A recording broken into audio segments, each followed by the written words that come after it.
Hi dear students, how are you all? Fine. I know it very well. Today we are going to start a wonderful unit of your textbook, and it is unit number 4. The title of the unit is A Truly Beautiful Mind.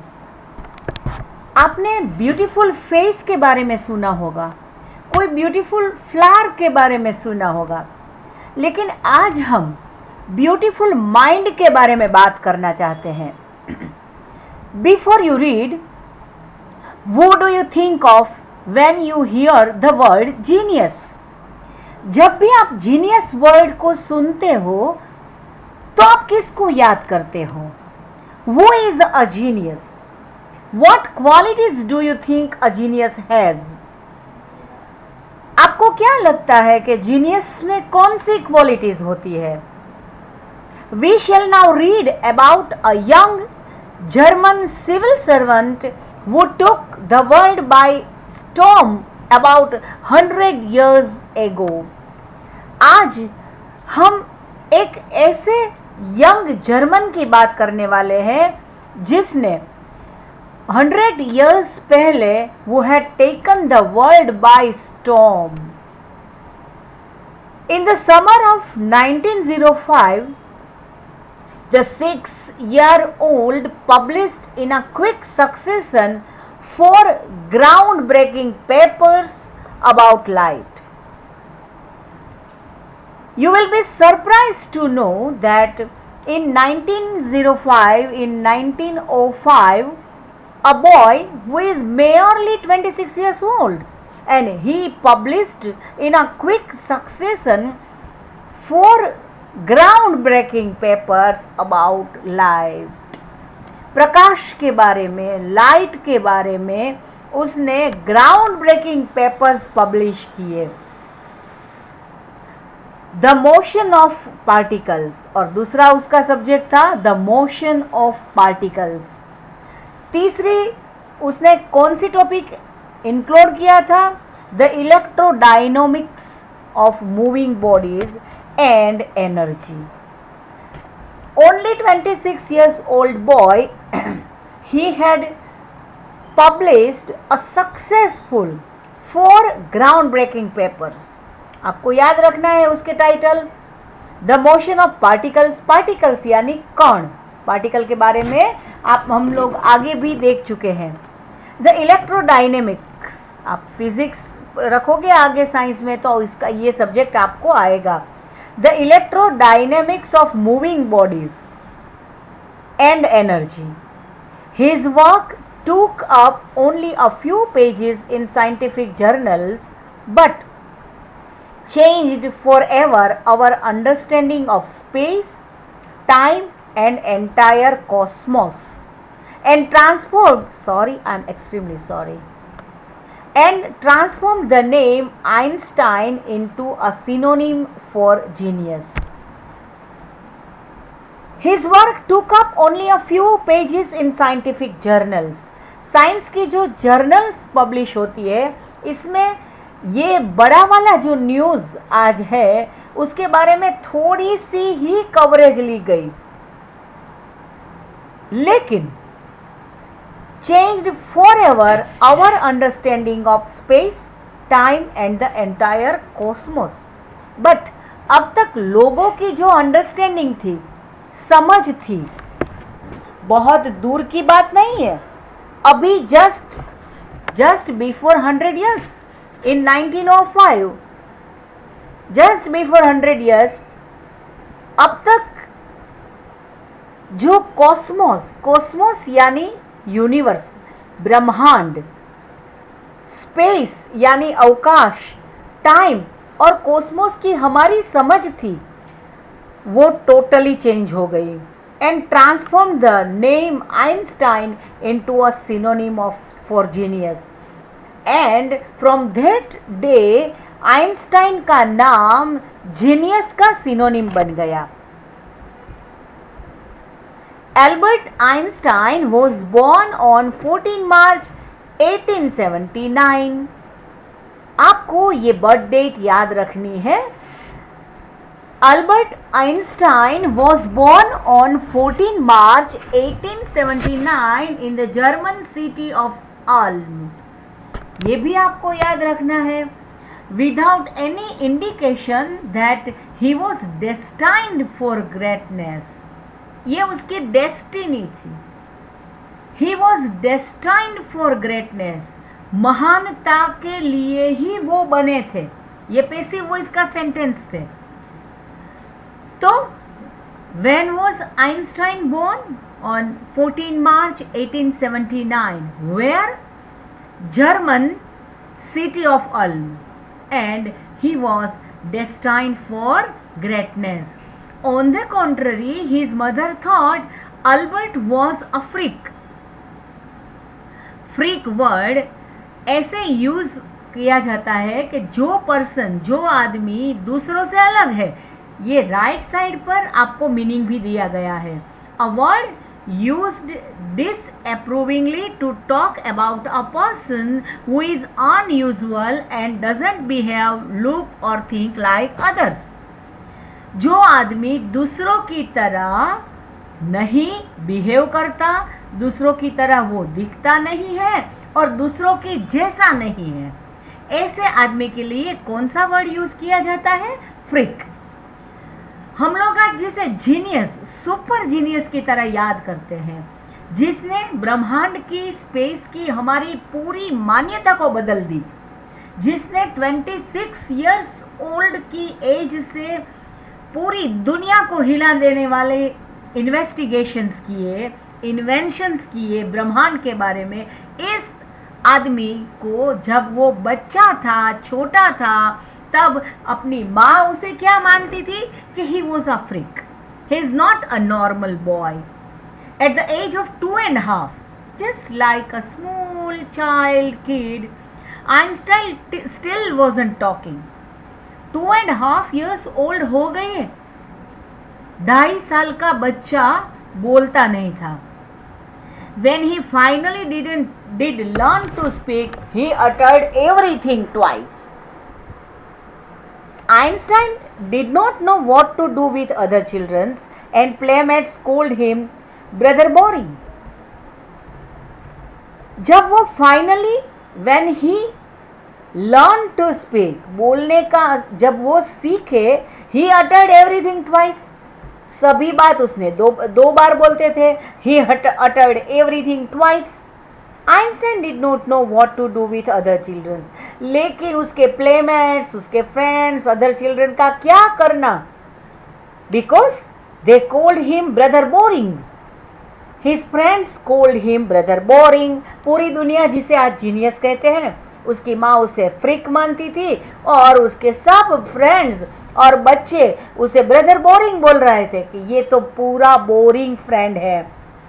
So the youngster played by himself, ये आगे continue है, but ये पूरा करके फिर मैं वो blue वाला पैराग्राफ आपको सिखाती हूँ। फिर से करते हैं। सो ब्रदर बोरिंग लोग बुलाते थे। So the youngster played by himself much of the time. He especially loved mechanical toys. ये भी आपको याद रखना है। जब आइंस्टाइन छोटे बच्चे थे तो उसको क्या पसंद था? He loved mechanical toys. यांत्रिक टॉयज, मैकेनिकल टॉयज जिसमें मैकेनिक्स आता है, ऐसे टॉयज उसे पसंद था। Looking at his newborn sister Maja, उसकी नई जन्मी हुई अपनी छोटी बहन को देखकर उसने क्या बोला था? Fine, she is nice, but where are her wheels? लेकिन उसके व्हील्स कहाँ है? उसके व्हील्स तो दिख नहीं रहे, क्योंकि सभी मैकेनिकल टॉयज के क्या होते हैं? व्हील्स होते हैं। तो it's so funny about Einstein. ये जो बाकी है वो कर लेते हैं हम। Otto Neugebauer, the historian of ancient mathematics, ये नाम थोड़ा सा कंफ्यूजिंग है, फिर भी आपको याद रखना है। Otto Neugebauer, the historian and ancient mathematics, told a story about the boy Einstein that he characterizes as a legend, but that seems fairly authentic. As he was a late talker, वो उसके बारे में बोलते हैं वो legend थे, वो normal और जनरल आदमी नहीं थे. But he was late talker. अभी हमने सीखा कि वो थोड़ी देर से बोलने की कला सीखे थे. He learned to speak very late. So he was a late talker. His parents were worried and naturally the parents were worried because ये 2.5 साल का बच्चा हो गया, अभी भी बोलना नहीं सीखा. At last, at the supper table one night they were having their supper. He broke his silence. उसने अपनी शांति को तोड़ दिया. ऐसा नहीं है कि उसे बोलना नहीं आता था, लेकिन he was a genius child. और वो समझता था कि ऐसे क्या मैं, why should I waste my words? He didn't like to speak.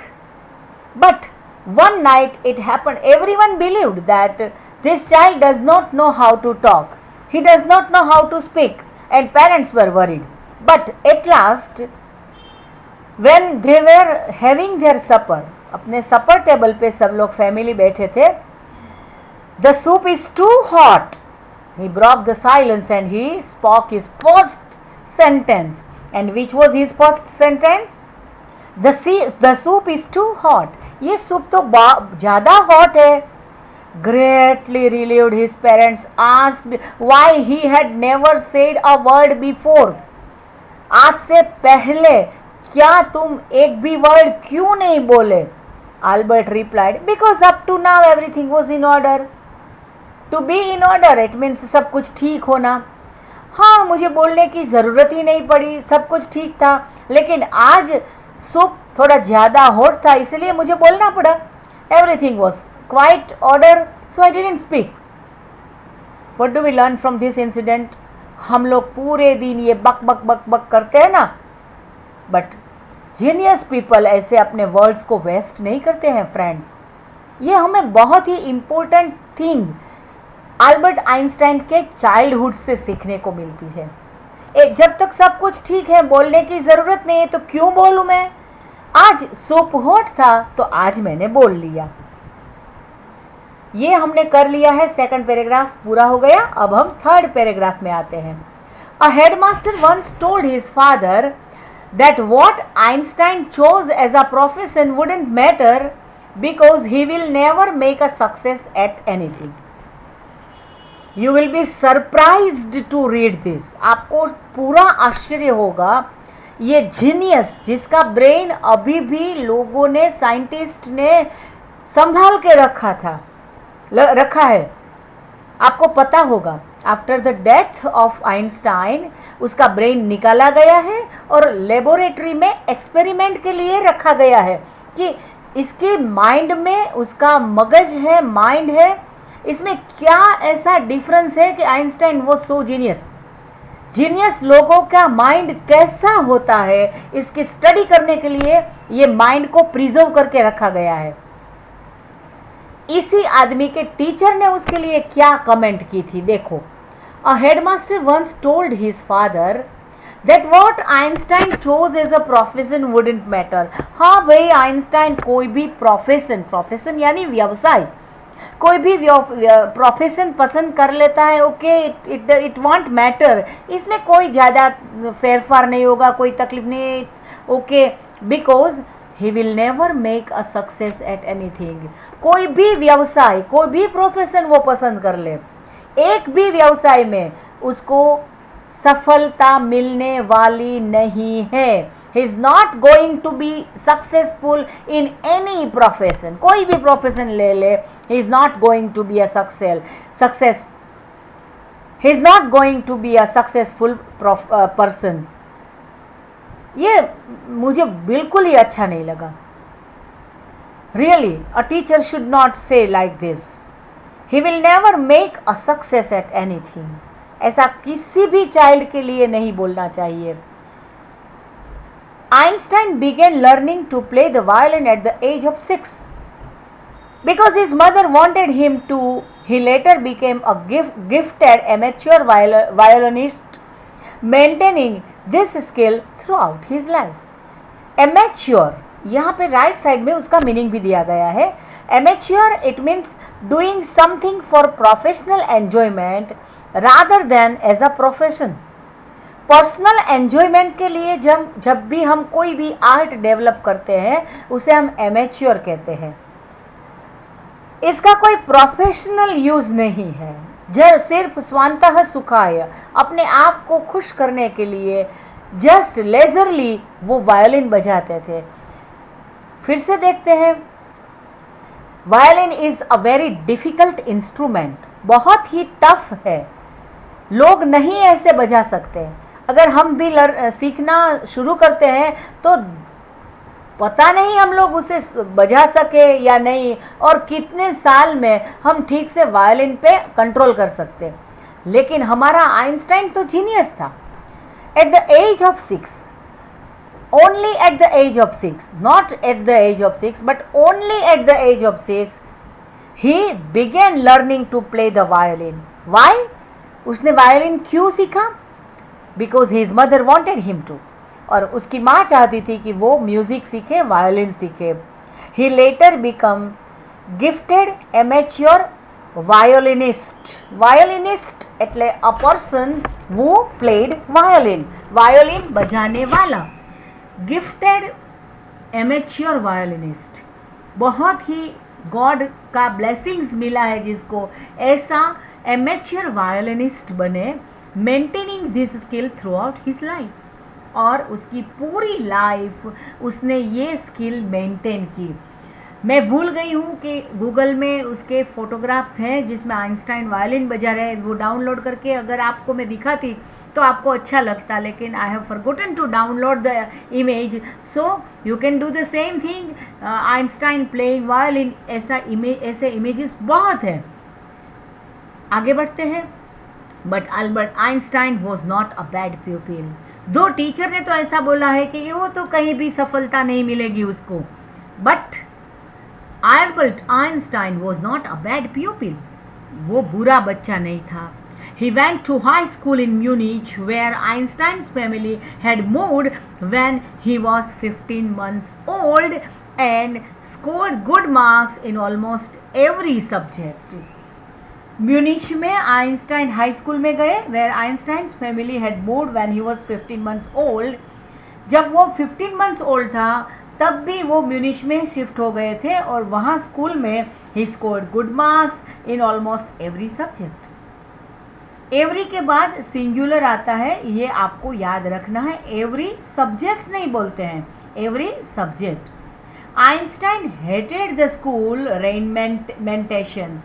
Regimentation और रेजिमेंटेशन इसका मतलब होता है डिसिप्लिन, शिस्त, अनुशासन जिसे हम बोलते हैं। इसके लिए कौन सा वर्ड है? Regimentation. Einstein hated the school's regimentation and often clashed with his teachers, और टीचर्स के साथ उसका क्लैश हो जाता था। At the age of 15, Einstein felt so stiffed that he left the school for good. Stiff यानी कि तो कोई चीज़ कड़क हो जाती है तो इसे क्या बोलते हैं हम? स्टीप बोलते हैं। लेकिन वो इतना बुरा फील करने लगे, यहाँ पे जो देखो इसके मीनिंग आया है स्टीप એટલે अनेबल टू ब्रीथ, सफोकेटेड। उसको इतनी सफोकेशन हुई इसकी स्कूल में, क्योंकि उसमें तो इतना ज़्यादा रेजिमेंटेशन था। रेजिमेंटेशन એટલે ऑर्डर और discipline at its extreme level. तो उसने स्कूल छोड़ दिया।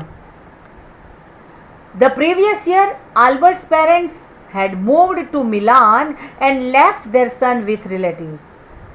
फैमिली मिलान चली गई और ये छोटा एल्बर्ट अपने रिलेटिव्स के घर रहने लगे। आफ्टर प्रोलॉन्ग्ड डिस्कशन, प्रोलॉन्ग्ड यानी लंबा, after prolonged discussion, Einstein got his wish to continue his education in German-speaking Switzerland in a city which was more liberal than Munich.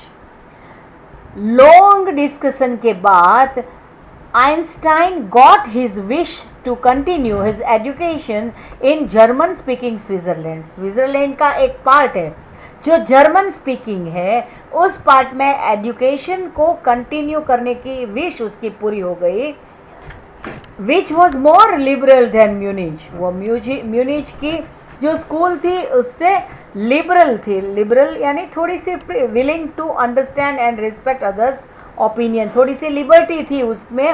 और ये एक ऐसी स्कूल थी जो दूसरे लोगों के ओपिनियन को रिस्पेक्ट करते थे.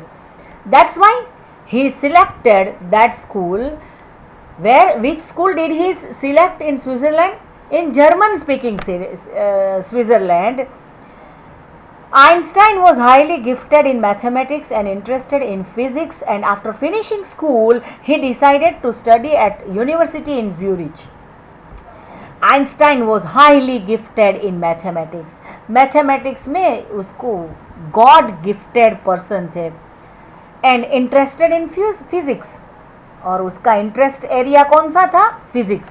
Maths and physics both are dependent of each other. The person who is excellent in maths will do the best in physics because physics is based on mathematics. So he was gifted in mathematics and interested in physics. And after finishing school, he decided to study at a university in Zurich. ये सब information आपको याद रखनी है. Zurich में उसको कोई university में उसने स्टडी करना ही decided. But science wasn't the only thing that appealed to the dashing young man with walrus mustache. walrus mustache जिस आदमी को हो, but science was not the only thing that appealed to the dashing young man with walrus mustache. walrus का मतलब है ठीक, बड़ी वाली मस्टाच वाले ये छोटे से यंग मैन का इंटरेस्ट ओनली साइंस नहीं था. ये देखिए, ये तस्वीर आपके टेक्स्ट बुक में भी है. in 1900 at the age of 21 Einstein ऐसे लगते हैं. और जब ऐसे आइंस्टाइन को अब हम याद करते हैं. Einstein in 1955 as we remember him now. He also felt a special interest in fellow student Mileva Merrick, whom he found to be a clever creature. He also felt special interest in a fellow student. उसका friend था, इसका नाम था मिलीवा मैरिक, and उसको वो क्या बोलाते थे? ये क्लेवर क्रीचर है, होशियार प्राणी है. Sorry. This young sub had come to Switzerland because the university in Zurich was one of the few in Europe where women could get degrees. This young sub had come to Switzerland. वो Switzerland क्यों आई थी? Because this university in Zurich was one of the few in Europe where women could get degrees. Only a few universities were there in Europe where women could get degrees and they could get education, and that's why university in Zurich was one of them. Einstein saw in her an ally against the Philistines. Einstein saw in her an ally. ally यहाँ पे right side पे इसका meaning दिया गया है, a friend or an associate. Einstein को उसमें एक अपना एली, अपना फ्रेंड नजर आया. She was different from others. Einstein saw in her an ally against the philistines. Philistines is a word which is used disapprovingly to talk about people who don't like art, literature or music.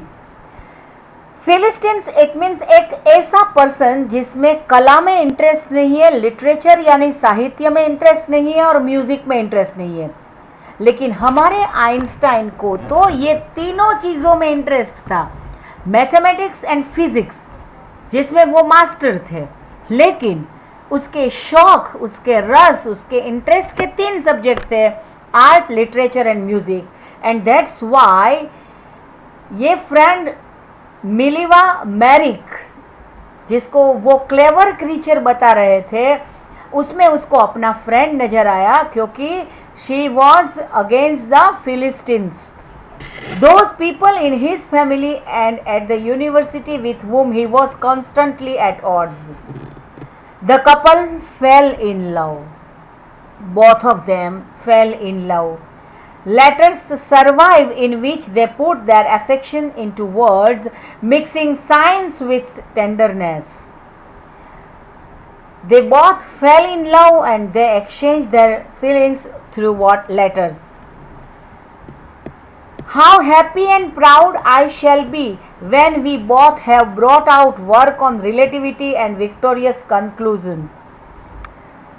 देखो, Einstein ने अपनी feelings कैसे science को mix करके express की है।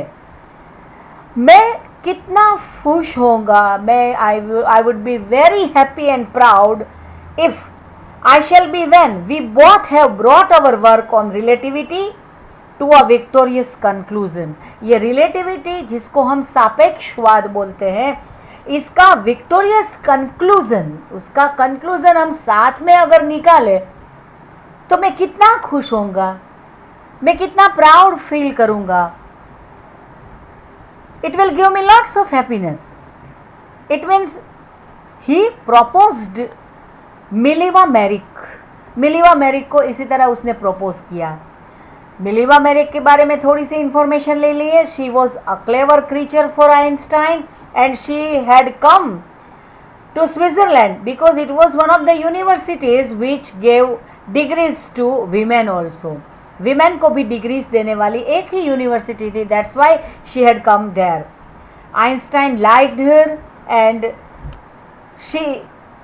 she was really a nice friend of Einstein, and then they fell in love, and Einstein wrote his feelings in words, and these are last 3 lines are the words for it. So here we end our today's lecture. I have sent you a PDF for our first lesson. Please do write it, and continuously I will send you more and more PDF. Please do write all these things into your CW. कोई जल्दी नहीं है, लेकिन जो कुछ भी लिखो अच्छे से लिखो। आपको कोई भी प्रॉब्लम हो तो जैसा मैंने बार बार आपको बताया है, आप हमारे SMS वाला जो नंबर है जिससे आपको वर्क मिलता है, इसमें मैसेज लिखो, मेरे नाम से लिखो, मैं धर्मिष्ठा मैम से बात करना चाहता हूँ या चाहती हूँ। आप फ़ोन भी कर सकते हो। आपका कोई भी प्रॉब्लम हो, आपका डाउट्स हो, वो सब मैं क्लियर कर दूँगी। लेकिन अच्छे से पढ़ाई करिए। Stay home, stay safe. I miss you all and hope to meet you very soon. Goodbye, students.